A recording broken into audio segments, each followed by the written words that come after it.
శ్రీ మహాగణాధిపతయే నమః. శ్రీమాత్రే నమః. మాచిరాజు భక్తి ప్రేక్షకులందరికీ నమస్కారం.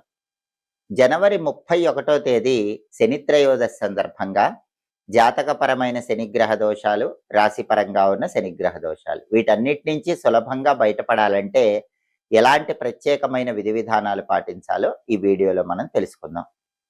ఎప్పుడైనా సరే శనివారము, త్రయోదశి ఈ రెండు కలిసి వచ్చినప్పుడు శనిత్రయోదశి పర్వదినంగా జరుపుకోవటం అనాదిగా వస్తున్న సంప్రదాయం. అయితే శనిత్రయోదశి రోజు అందరూ కూడా శనేశ్వరుడికి తైలాభిషేకం చేసుకోవటం, నవగ్రహాలకు ప్రదక్షిణలు చేయటం, శని సంబంధమైనటువంటి దానాలు ఇవ్వటం, ఇవన్నీ చేస్తూ ఉంటారు. కానీ యథార్థానికి శనివారము, త్రయోదశి కలిసి వచ్చినప్పుడు ఒక ప్రత్యేక